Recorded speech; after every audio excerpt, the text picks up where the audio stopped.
네, 미국의 배우 또 모델 가수였던 메릴린 먼로에게 한 기자가 잘 때 뭘 입고 주무시는지 물어봤습니다. 그러자 메릴린 먼로가 자신은 샤넬 넘버 5를 입고 잔다, 이렇게 대답을 했다고 합니다. 네, 샤넬 넘버 5는 잠옷이 아니에요. 네, 프랑스의 유명한 시대를 초월해서 사랑받던 향수 이름입니다. 요즘은 향수의 시대죠. 그래서 향수는 마지막에 입는 보이지 않는 제3의 옷이다 라고 불립니다.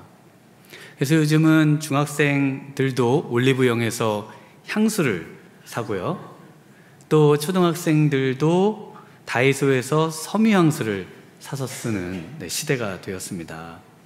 2024년 한국의 니치 향수, 소수의 취향을 만족시키는 고급 향수를 니치 향수라고 부르는데요. 시장 규모가 연매출 1조 5,500억 원을 넘어섰고 주 소비층이 20대와 30대라고 합니다. 그래서 우리나라도 이제 향수의 시대로 접어들었습니다.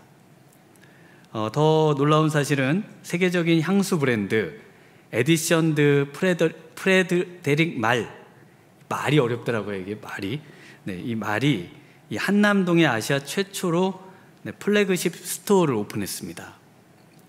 이게 왜 대단한가 하면요, 프랑스 파리 본점과 미국 뉴욕에만 있던 이 플래그십 스토어가 일본도 아닌 이 한국에 아시아 최초로 이제 오픈을 한 거죠. 우리나라의 위상이 그만큼 높아졌다는 것을 보여주고 있습니다. 이 샤넬 넘버 5에서 최초로 합성 향료를 사용하기 시작했는데요, 이 합성 향료를 사용하기 전에는 전부 자연에서 귀한 향 원료를 가지고 향수를 만들었습니다. 그래서 장미 향유 1kg을 얻으려면은 이 노동자들이 장미잎을 손수 따서 그 딴 장미 꽃잎의 무게가 5톤이 돼야 1kg의 향수를 얻는다고 합니다. 오늘 이 사도 바울이 이 믿음의 사람들은 그리스도라고 하는 어마어마한 재료를 사용한 그 향유를, 그래서 향기를 내는 사람이다 라고 말하고 있습니다. 이 원료 자체가 너무나 귀하고요, 이것은 어떤 향수의 재료보다 값비싸고 값으로 환산할 수 없는 그 원료를 우리가 입고 산다는 것입니다. 그래서 15절에 이렇게 말씀을 합니다. 우리 15절을 한번 같이 읽어볼까요?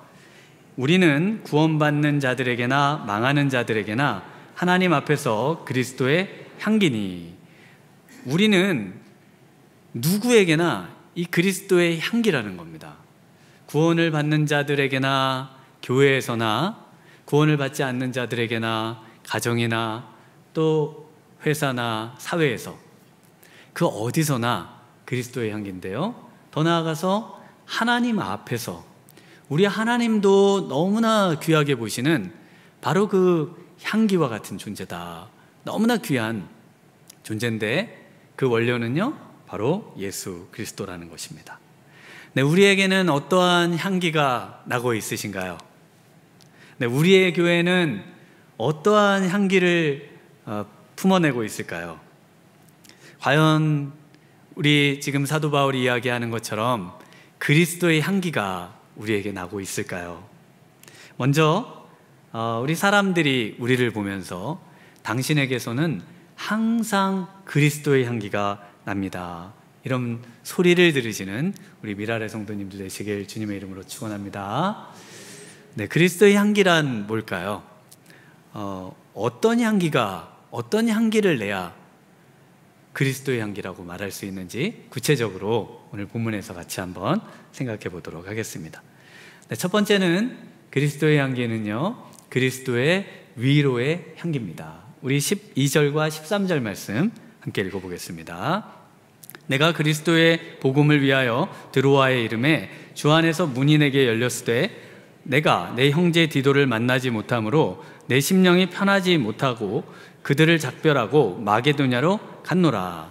사도 바울이 이제 하나님께 부름을 받고 사역을 쭉 진행하면서 아주 많은 어려움을 겪었습니다. 그런데 사도 바울이 그 모든 것에도 늘 승리하며 살았는데요. 그런데 오늘 자신이 사역하면서 가장 힘들었던 시간을 지금 말해주고 있습니다. 그동안은 공개하지 않았던 자신의 어떤 그 내면의 침체를 경험했던 그 시간, 그래서 그 시간 누구에게도 말하고 싶지 않았던 그 시간을 오늘 이 고린도 교인들에게 처음으로 오픈을 하고 있습니다. 저도 우리 사도 바울 이야기를 사도행전에서 읽거나 할 때 지금 오늘 12절에 나오는 드로아, 이 드로아에서는 왜 사도 바울의 그 복음 사역이 기록되지 않았을까? 그게 참 늘 궁금했었습니다. 근데 오늘 본문을 자세히 보니까 사도 바울이 이때 가장 아주 힘든 영적인 침체를 경험하던 시기였어요. 마음이 낙심되고 또 두려움에 가득 차고 먼 산만 바라보고 할 수 있는 게 아무것도 없는 그런 시기가 있었다는 겁니다. 지금 드로아의 사람들에게 있어서는요, 12절에 보면 주 안에서 복음의 문이 활짝 열려 있습니다. 그 활짝 열려 있기 때문에 사도 바울이 거기서 예수 믿으세요 한마디만 하면 사람들이 회개하고 또 우리 주님께로 돌아오는 놀라운 역사들이 어마어마하게 일어날 텐데, 그런데 사도 바울이 이 한 말씀도 할 수 없는 그런 상황에 있었다는 겁니다.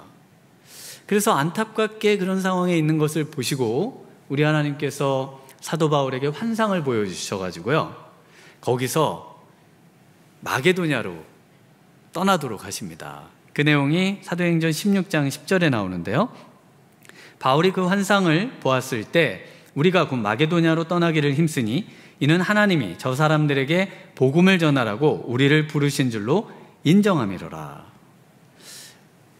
드로아에 있다가 거기서 아무것도 할 수 없는 딱한 처지를 보시고 하나님께서 마게도냐로 옮겨주셨어요. 아, 하나님이 마게도냐로 가라고 하시는구나. 마게도냐로 갔는데 그럼 마게도냐에서는 사역을 잘 했을까요? 마게도냐로 옮겨가서도 사도 바울은 드로아에 있었을 때처럼 그대로 영적 침체를 경험합니다. 그 내용이 고린도후서 7장에 나오는데요, 7장 5, 6절에 이렇게 기록합니다. 우리가 마게도냐에 이르렀을 때에도 우리 육체가 편하지 못하였고 사방으로 환난을 당하여 밖으로는 다툼이요 안으로는 두려움이었노라.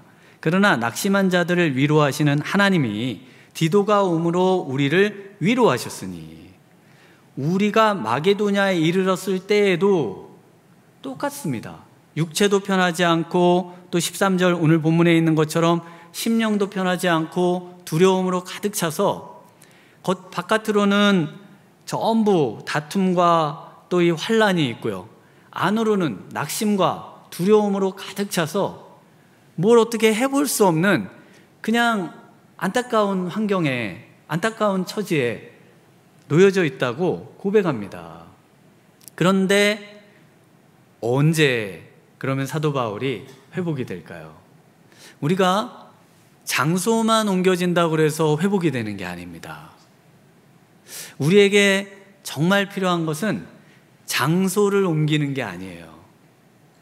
우리가 휴가를 가면 많이 회복되겠지 라고 생각하지만 거기에 뭐가 필요합니다. 제가 한 번은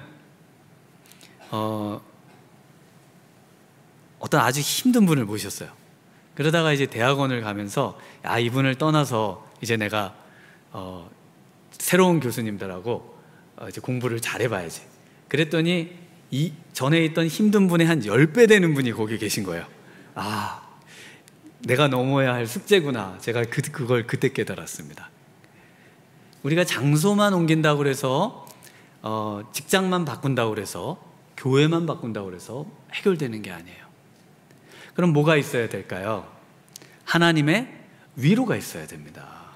그래서 하나님이 디도가 옴으로 우리를 위로하셨다. 누가 위로하셨어요? 하나님이 위로하셨다는 겁니다. 그런데 하나님이 누구를 통해서 위로하셨을까요? 디도를 통해서 위로하셨죠. 하나님께서는 직접적으로 엘리야에게 나타나셔서 천사를 통해 어루만지시고 또 음식을 먹이시고 그리고 사명을 주시면서 위로하시기도 하시지만요, 또 많은 경우는 사람을 통해서 우리 하나님께서 위로해 주신다는 겁니다. 제가 대학교 1학년 때 아주 힘든 일들이 있었습니다. 그때는 그게 너무 힘들었어요. 그래서 항상 난 왜 이렇게 힘들까? 그리고 기도해도 힘들고 예배를 드려도 힘들고 항상 힘이 없었어요. 그리고 학교 가도 재미가 없고. 그런데 어느 날 한 권사님이 새벽 기도를 마치고 나오는데 저를 부르시더라고요. 그러시더니 저에게 요즘 힘든 일이 있냐고, 자기가 나를 위해서 늘 기도하고 계셨는데 그런데 오늘 아침에 기도하다가 잠깐 잠이 들었는데, 근데 그때 제가 높은 나무에 올라가서 거기서 무거운 짐을 지고 떨어질랑 말랑 이러고 있더라는 거예요. 그래서 이 권사님이 저를 보고 막 소리를 질렀다는 거예요. 거기 위험한데 그렇게 있지 말고 그 무거운 짐을 자기한테 던지면은 자기가 그걸 받고 그리고 안전하게 나무에서 내려오라고. 이 권사님이 기도하다가 언제요? 잠깐 주무셨을 때. 기도하다가 잠깐 주무시는 것도 필요하세요. 기도하다가 잠깐 주무셨을 때. 그때 이분이 저에게 그 얘기를 해주시는데 그 말씀이 하나님의 음성으로 들렸습니다. 그러면서 제가 두 손에 가득 쥐고 있던 그 무거운 짐을요, 그 순간 이렇게 내려놓게 되는, 이게 탁 내려놔지는 그런 위로를 그 순간 받았습니다. 한 사람의 목회자가 세워진다는 것, 그것은요, 또 한 사람의 성도가 세워진다는 것, 그것은 그 사람이 잘나서가 아닙니다. 그 사람이 혼자 똑똑하고 혼자 공부 잘해가지고 혼자 유능해져가지고 그래서 쓰는 게 아니에요.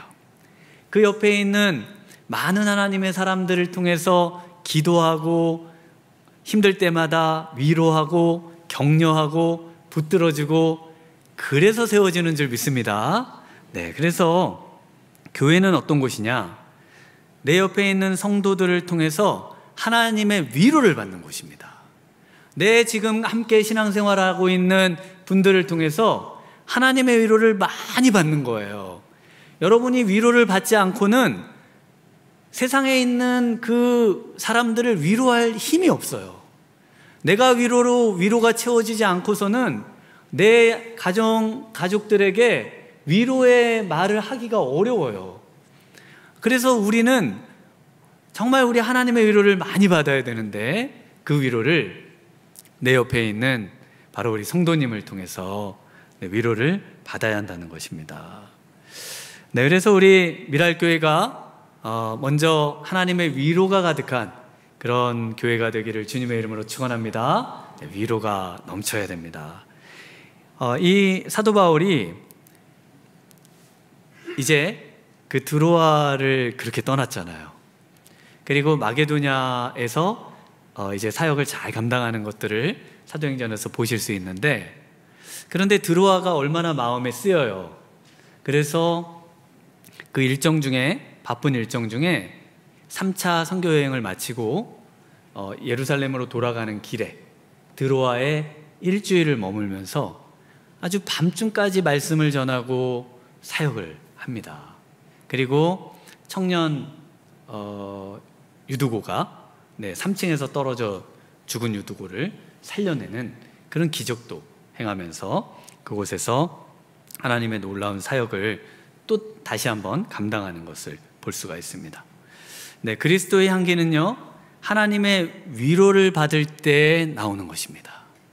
하나님의 위로가 우리 안에 충만할 때 그리스도의 향기가, 그리스도의 위로의 향기가 우리를 통해서 우리의 주위의 사람들에게 증거가 되는 것이죠.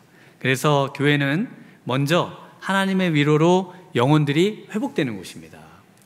사역 이전에, 많은 활동 이전에, 봉사 이전에 그리스도의 위로가 충만한 곳, 그리스도의 위로로 우리의 심령이 정말 위로의 사람으로 변하는 것, 이것이 교회의 사명입니다.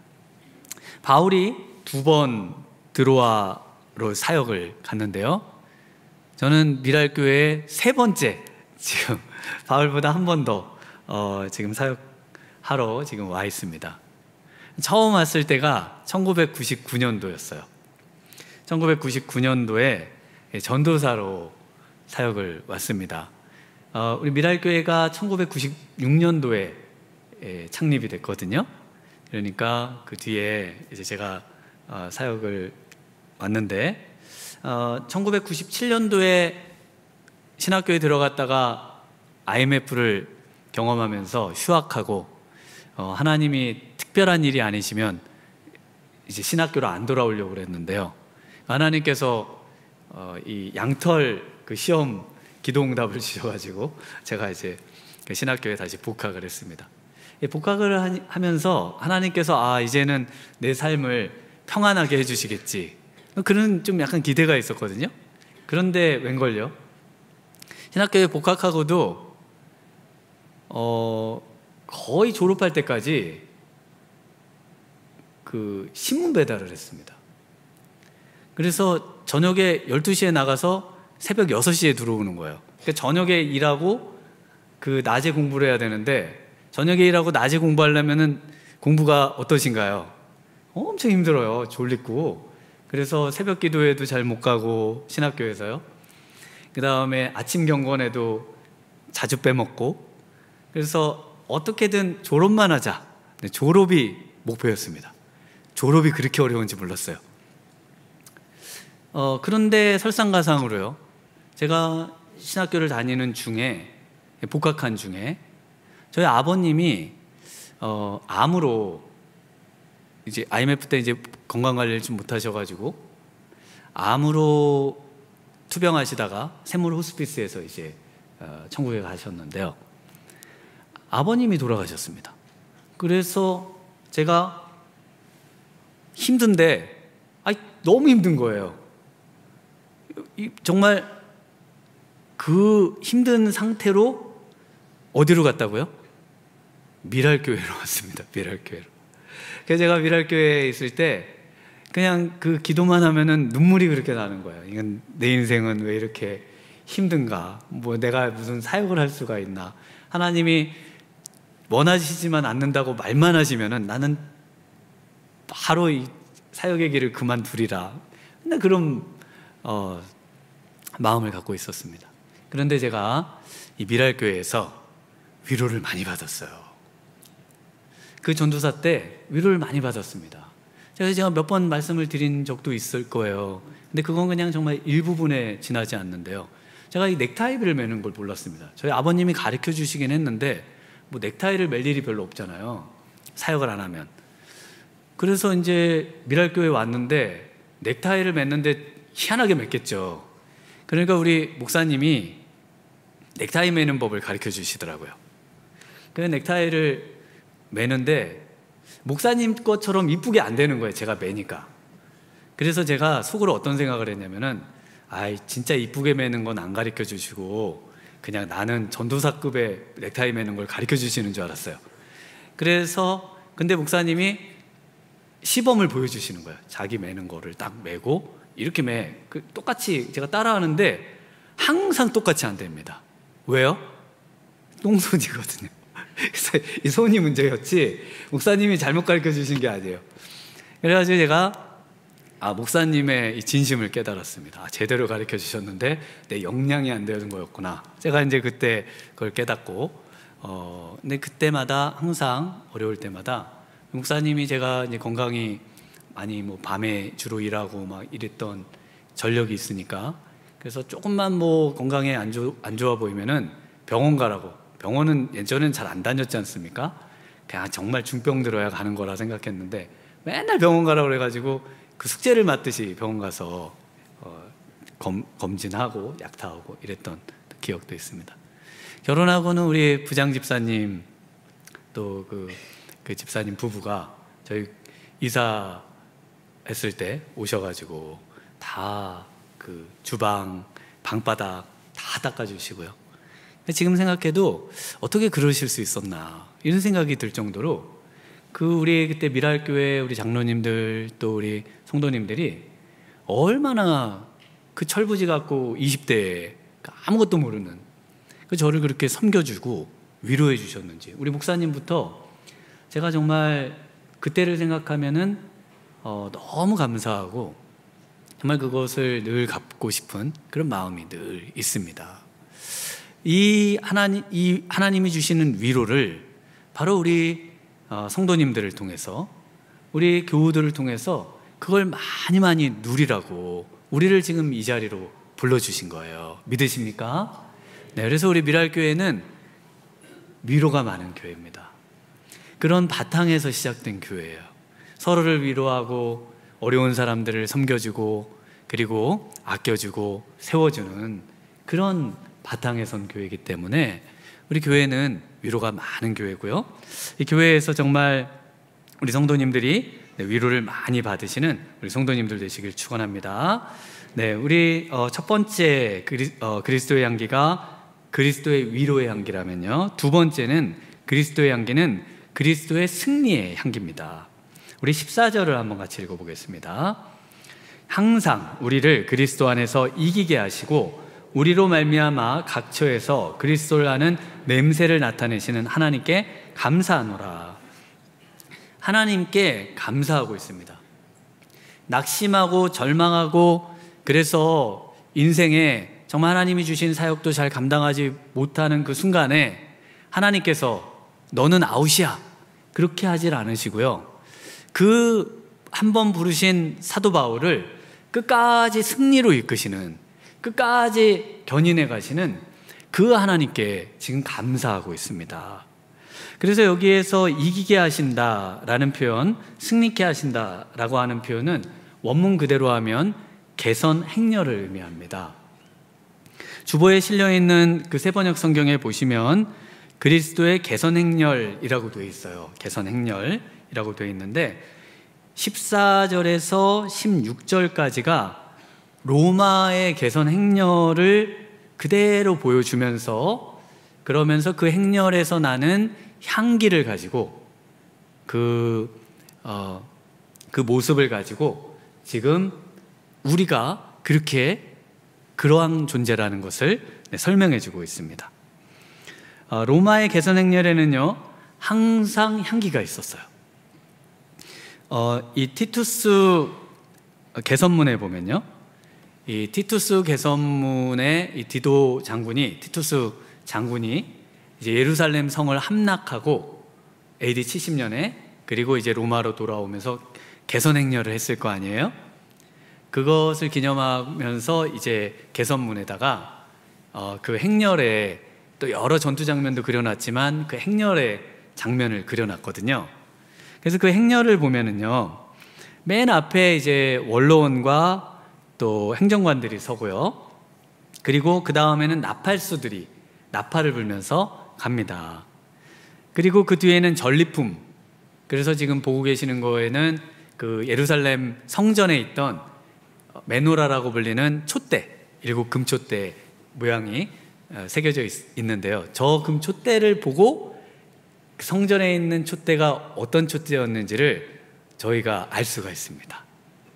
그러니까 굉장히 중요한 역사적 사료인데, 저 촛대로 지금도 이제 만들어 놨는데요, 그리고 난 다음에 그 뒤로 포로들이 끌려가요.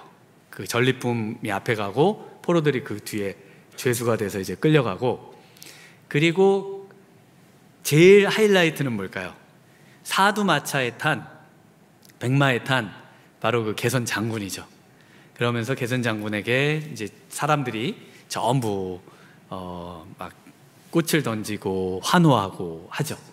그런데 그 포로들하고요, 게선 장군 그 사이에 누가 있는가 하면은 바로 제사장들이 거기에서 향을 피우고요.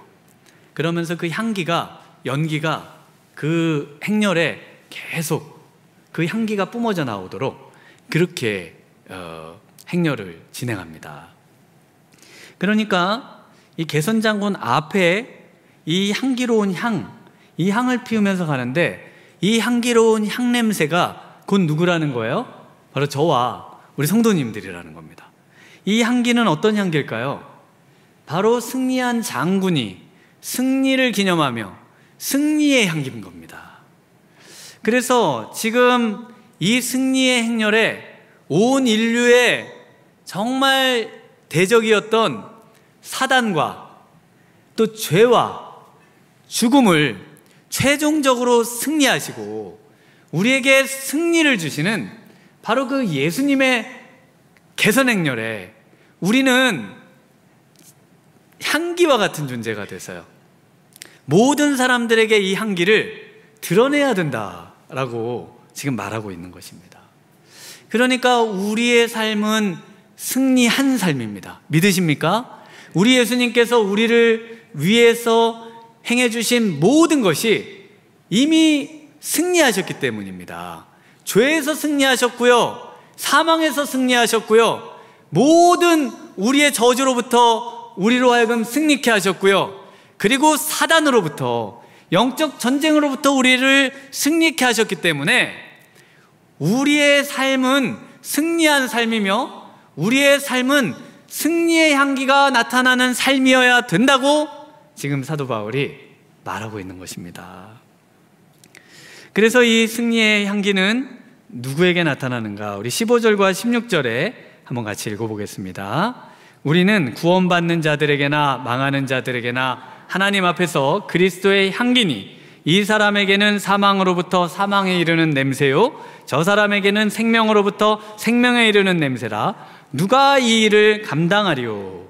우리의 삶이 승리의 삶이기 때문에요, 우리의 삶은 정말 하나님께서 주신 승리를 축하하는 삶이고요, 오늘 예배는 우리 주님이 우리에게 허락하신 그 승리를 기뻐하며 그 승리를 우리 하나님 앞에 영광을 돌리는 그런 정말 축제의 예배가 되는 줄 믿습니다. 우리 안에 있는 모든 패배감, 우리 안에 있는 모든 절망, 우리 안에 있는 일어설 수 없을 것 같은 두려움과 불안함, 우리 예수님께서 우리를 승리케 해주신 줄 믿습니다. 우리 예수님께서 우리에게 승리를 주셨기 때문에 우리는 승리한 자예요. 그래서 지금 오늘 읽으신 본문 말씀처럼 구원받는 자들에게 바로 이 향기, 그리스도의 향기고요, 그러나 이것을 믿지 않는 자들에게도 우리는 그리스도의 향기입니다.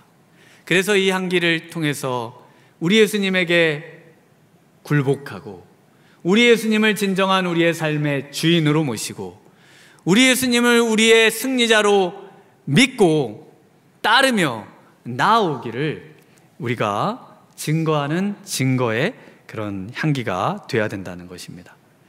땅끝까지 복음을 증거할 사명을 말씀하고 있습니다. 우리 16절에 이 사람에게는 사망으로부터 사망에 이르는 냄새요, 저 사람에게는 생명으로부터 생명에 이르는 냄새라. 누가 이 일을 감당하리요? 누가 이와 같은 승리의 삶을 살 수 있을까요? 누가 이와 같이 사망의 정말 음침한 골짜기로 가는 그런 인생들에게도 승리의 예수님을 믿으면은 승리의 인생이 될 수 있다고 말할 수 있을까요? 그래서 그리스도의 향기 세 번째는요, 누가 이 일을 감당하리요? 그리스도의 말씀의 향기입니다. 우리 17절 말씀을 한번 같이 읽어보겠습니다. 우리는 수많은 사람들처럼 하나님의 말씀을 혼잡하게 하지 아니하고 곧 순전함으로 하나님께 받은 것 같이 하나님 앞에서와 그리스도 안에서 말하노라. 누가 감당하리요? 누가 감당할까요? 하나님의 말씀을 순전하게 증거하고 그 말씀대로 사는 사람, 그리스도의 말씀의 향기로 사는 사람, 바로 그 사람이 승리의 삶을 감당한다는 것입니다. 수많은 사람들처럼 하나님의 말씀을 혼잡케 하는 일이 오늘날도 있죠. 그래서 이 혼잡케 하다라는 말이 어떤 의미가 있는가 하면요, 이 말의 원문은 이제 카펠라오라는 동사고요, 이 카펠로스라는 단어에서 나오는데, 이 카펠로스라는 말이 뭐냐면 물건을 속여 파는 사람을 의미합니다. 이 물건을 속여 파는 사람은 포도주에다가 물을 섞어서 팔아요. 그러니까 원액이 아닌 거죠. 그래서 이렇게 물을 섞어 파는 그 사람에서 시작해서 이제 사소한 도둑질 하는 사람, 그 다음에 궤변론자, 그 당시에 소피스트들을 가리킬 때도 이 말을 사용했습니다. 소크라테스가 가장 싫어했던 사람이 소피스트들이었거든요. 이 사람들을 왜 싫어했는가 하면은 이 사람들이 지혜를 가르치거나 수사학을 가르치거나 또 이 법률적인 지식을 전달하면서 이제 승소할 수 있도록 도와주면서 아주 많은 돈을 받았어요. 그래서 그러면 소크라테스, 당신은 뭐가 당신은 뭐가 그렇게 떳떳합니까? 라고 했을 때 소크라테스가 나는 돈을 안 받습니다 라고 얘기했거든요. 그래서 지금 이 혼잡케 하는 사람들이라고 했을 때 이 사람들을 사도 바울이 누구를 가리키는가 하면은 진리를, 복음을 돈을 받고 파는 사람들을 가리켰어요. 이때는 이런 사람들이 조금 있었다고요? 많았다고요? 수많은 사람들이라고 나옵니다. 우리는 수많은 사람들처럼 이라고 나옵니다. 그러니까 바울 시대에는 수많은 사람들이 말씀을, 복음을 돈 받고 팔았습니다. 직업으로 여겼어요. 소명으로 여기지를 않았습니다. 사도 바울 시대에는 이렇게 많았는데 오늘날은 이런 사람들이 없겠죠? 없어야 되겠지만 사도 바울이나 오늘이나 별반 다르지 않다고 말씀하고 있는 것입니다. 사도 바울은요, 이익을 보려고 수작을 부리는 사람처럼 살지 않았습니다. 오히려 복음을 위해서 자신의 생명도 아끼지 않고요, 또 생계비를 얻기 위해서 텐트 메이커로 일을 하면서 자신의 모든 것을 투자하면서, 그러면서 복음을 위해서, 말씀을 따르기 위해서, 말씀에 순종하기 위해서 나의 귀한 것도 아끼지 않고 내어놓으면서 주님을 따랐다는 겁니다. 이런 사람이 누가 있었을까요? 바로 매우 귀한 향유 옥합을 깨뜨린 한 여인이 있었습니다.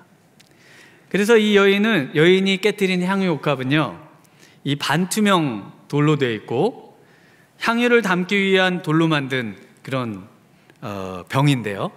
그래서 저 병에 액체가 얼마나 차 있는지가 이렇게 보이게끔 되어 있습니다. 돌로 만든 거예요.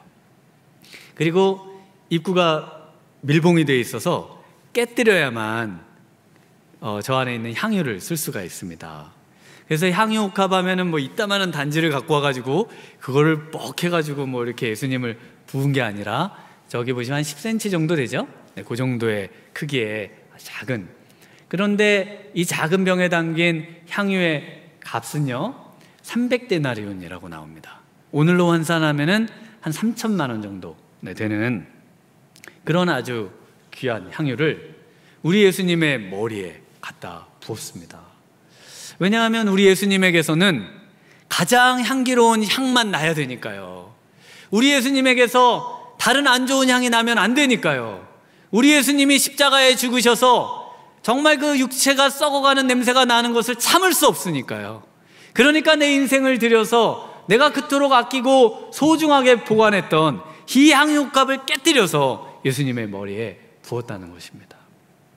오늘 이 아침에 모인 우리 사랑하는 미랄의 성도님들의 삶이 정말 우리 예수님의 향기로 가득하고, 또 우리 예수님에게서 가장 좋은 향기가 나기 위해서는 우리에게 억울한 일이 당해도, 우리의 삶에 힘겨운 일이 닥쳐도, 또 우리의 모든 귀한 것도 깨뜨리고 우리 주님 앞에 우리를 내어드리는 우리 복된 미라레 성도님들 되시길 주님의 이름으로 축원합니다. 이 시간 우리 함께 찬양하며 기도로 나아가겠습니다. 우리 내게 있는 향유값 주께 가져와 그 발 앞에 입 맞추고 깨뜨립니다. 이 찬양 우리 함께 찬양하실 때요, 우리가 예수님을 나의 이익을 위해서만 따르고 섬기는 것은 아닌지, 정말 내 안에 나를 위해 십자가에 죽으시며 승리하신 우리 예수님을 믿고 따르는지, 이 찬양하시면서 한번 고백하도록 하겠습니다. 내게 있는 양육옷값 주께 가져와 그 발 위에 입 맞추고 깨뜨림. 다시 한번 고백할까요? 내게 있는 향유값, 내게 있는 향유값 주께 가져와 그 발 위에 입 맞추고 위에 입 맞추고 깨뜨립니다. 나를 위해 험한 산길 오르신 그 발 걸음마다 크신 사랑 새겨 나를 위해 십자가에 달리신 그 발, 나를 위해 십자가에 달리신 그 발, 흘린 피로 나의 죄를 대속하 주님 다시 이 땅 위에 주님 다시 이 땅 위에 임하신 그때 주의 크신 사랑으로 날 받아주 우리 내게 있는 양육값 다시 한번 고백합니다. 내게 있는 양육옷값 주께 가져와 그 발 위에 입 맞추고 깨뜨린 우리 다시 한번 고백할까요? 내게 있는 양육값, 내게 있는 양육값 주께 가져와 그 발 위에 입 맞추고 깨뜨립니다. 이제 우리 한번 같이 기도하겠습니다. 우리 주님께서 우리를 위해 자신의 몸을 깨뜨리시고 허락하신 그 놀라운 귀한 재료 때문에 우리에게 그리스도의 향기가 나기를 원하시는데, 이 시간 우리에게 향유값 깨뜨려 우리 주님께 드릴 수 있도록 내게 있는 향유값 주께 드립니다. 나를 위해 험한 십자가 그 길로 가신 우리 예수님을 생각하며 우리 주님 한번 부르고 들은 말씀을 생각하며 기도하겠습니다. 주여 하나님 아버지, 주여